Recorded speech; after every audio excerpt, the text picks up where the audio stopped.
بسم اللہ الرحمن الرحیم الصلاۃ والسلام علیک یا سیدی یا رسول اللہ وعلی علیک و اصحابک یا نور اللہ اللہم صلی علی محمد کما تحب و ترضی لہ۔ یہ خاتون کہتی ہیں کہ کچھ مہینے پہلے میری زندگی بہت مشکل تھی، میری زندگی میں بہت زیادہ دکھ تھے، مصائب تھے، پریشانیاں تھیں، اور بتاتی ہیں کہ میں ایک پارلر چلاتی ہوں اور میرے شوہر کا اپنا کاروبار ہے، اور میں صبح پارلر کھولتی اور سارا دن کسٹمرز کا ویٹ کرتے کرتے گزر جاتا اور شام کو خالی ہاتھ گھر واپس آ جاتی، اور یہی حال میرے شوہر کا تھا کہ ان کا کاروبار بالکل نہیں چل رہا تھا۔ کہتی ہیں دوسرا مسئلہ جو تھا وہ یہ کہ میرے شوہر کا رویہ میرے ساتھ بہت برا تھا، بالکل خیال نہیں رکھتے، بالکل عزت نہیں دیتے، چھوٹی چھوٹی باتوں پر اتنا بے عزت کرتے، اتنے نازیبا الفاظ یوز کرتے کہ مجھے بہت افسوس ہوتا۔ اور کہتی ہیں کہ اس کی وجہ سے میں بھی ڈسٹرب تھی، بچے بھی ڈسٹرب تھے، اور فائنینشلی تو ایشو تھے، ساتھ ساتھ یہ والے مسئلے بہت زیادہ تھے۔ کہتی ہیں کہ کچھ مہینوں میں بس میں آپ کو کیا بتاؤں، میری زندگی بدل گئی۔ جب سے میں نے اعمال کرنا شروع کیے، دعائیں کرنا شروع کی، اس کی برکت سے ایسا ہوا کہ پہلے تو مجھے اللہ تعالیٰ نے یہ توفیق دی کہ میں نے پردہ کرنا شروع کیا، حجاب کرنا شروع کر دیا۔ اب میں ہر جگہ مکمل حجاب کر کے جاتی ہوں۔ کہتی ہیں میرا پارلر کا کام بھی بہت اچھا ہو گیا ان اعمال اور ذکر کی وجہ سے، اور سب سے بڑی خوشی کی بات یہ ہے کہ میرے شوہر کا رویہ میرے ساتھ بہتر ہوا ان چند مہینوں میں۔ کہتے ہیں کہ اب میرا خیال بہت اچھے سے رکھتے ہیں، اور میں یہ اعمال، یہ ذکر جو کرتی ہوں، الحمدللہ زندگی میں کچھ بھی ہو جائے، کچھ بھی آگے پیچھے ہو جائے، میں ان اعمال کو کبھی نہیں چھوڑتی۔ کہتی ہیں کہ میں روزانہ کلمہ پڑھتی ہوں، اور کلمہ پڑھنے کے بعد پوری امت کو اس کا ہدیہ کرتی ہوں۔ 10,000 کے قریب میں کلمہ ورد کرتی ہوں، پوری امت کو ہدیہ کرتی ہوں، امت کے لیے مغفرت طلب کرتی ہوں، امت کے فوت شدگان کے لیے مغفرت طلب کرتی ہوں۔ دیکھیں یہ بہت بڑی بات ہے، جب ہم اپنی ذات سے باہر نکلتے ہیں اور امت کے لیے کچھ کرنا شروع کرتے ہیں، انسانیت کے لیے کچھ کرنا شروع کرتے ہیں، ہمارے کام اسی دن سے بننا شروع ہو جاتے ہیں۔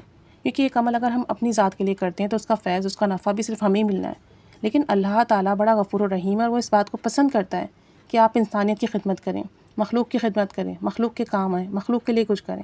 10,000 بار کلمہ پڑھنا اور امت کو ہدیہ کرنا یہ بہت بڑی بات ہے۔ پھر کہتی ہیں کہ ساتھ ساتھ 313 مرتبہ میں دعا انمول خزانہ پڑھتی ہوں، اور وضو کی جو دعا ہے، کہتی ہیں وضو کی دعا میں نے کثرت سے پڑھی، اور اسے کثرت سے پڑھنے کی برکت سے اللہ تعالیٰ نے میرے مالی مسائل حل کیے۔ اور وضو کی دعا میں جو ہم وضو کے درمیان میں پڑھتے ہیں، اللہم اغفر لی و وسیع فی داری و بارک لی فی رزقی، اس میں بڑے گھر کی دعا ہے، اس میں رزق کی کشادگی کا معاملہ ہے، اس میں گناہوں کی معافی ہے۔ تو کہتی ہیں کہ میں نے یہ دعا کثرت سے ورد کی، اس سے میرا رزق کھل گیا۔ ہر نماز کے بعد درود شریف پڑھتی ہوں 3 دفعہ، ایک دفعہ سورہ فاتحہ اور 3 دفعہ سورہ اخلاص پڑھتی ہوں، اور آپ صلی اللہ علیہ وآلہ وسلم کو ہدیہ کرتی ہوں، امت کو ہدیہ کرتی ہوں۔ اب آپ دیکھیں انہوں نے جو ذکر اذکار شروع کیے، اس میں زیادہ تر ذکر اذکار انہوں نے وہ رکھے جو کر کے یہ امت کو ہدیہ کر رہی ہیں۔ تو جب آپ کوئی بھی عمل کرتے ہیں، کوئی بھی کام کرتے ہیں اور امت کو ہدیہ کرتے ہیں، تو پھر آپ کی بگڑی تو بننی ہے، مسئلے حل ہونے ہی ہونے، چاہے جتنے ہی مشکل کیوں نہ ہو۔ کہتی ہیں نمازوں کی پابندی مل گئی ہے، اللہ کا بہت شکر ہے، الحمدللہ۔ کہتی ہیں جب سے میں نے سورہ قریش کے بارے میں سنا ہے، جو بھی کام شروع کرتی ہوں سورہ قریش پڑھ کے شروع کرتی ہوں، کبھی 3 بار، کبھی 5 بار، کبھی 7 بار۔ اس کی برکت سے میرا کام آسان ہو جاتا ہے۔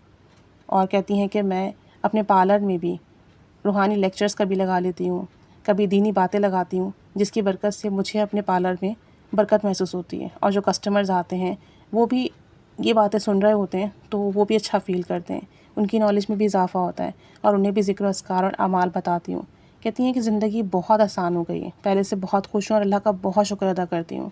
آپ یقین کریں میرے بچے اچھے راستے پر آ گئے ہیں، بس اللہ تعالیٰ ہمیں معاف فرمائے، اور ہم سب میں سے جس کے جو بھی مسئلے ہیں وہ حل فرمائیں، اور جب بھی ہمیں کوئی مسئلہ ہو اللہ تعالیٰ ہمیں توفیق دے کہ ہم اس سے رجوع کریں۔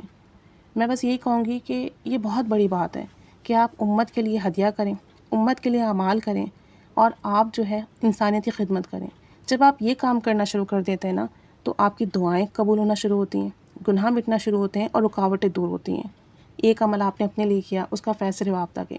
ایک عمل آپ نے امت کے لیے کیا، اب امت میں کتنے لوگ ہیں، انسانیت کی خدمت کے لیے کیا، کتنی انسانیت ہے، تو پھر آپ کو کتنا فیض اور نفع ملے گا، آپ تصور نہیں کر سکتے۔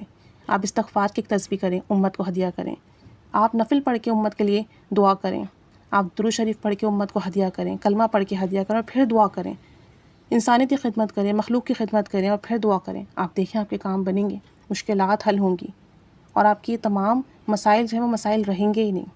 بس آپ کرنا شروع کر دیں، مستقل مزاجی سے کریں، اچھی اچھی نیتوں کے ساتھ کریں، پھر دیکھیں زندگی کیسے بدلتی ہے۔ اللہ تعالیٰ سب پر رحمت، کرم، فضل کی نگاہ فرمائے۔ سب کی مشکل حل فرمائے اور سب کے کام آسان فرمائے، آمین۔ جزاک اللہ خیرہ۔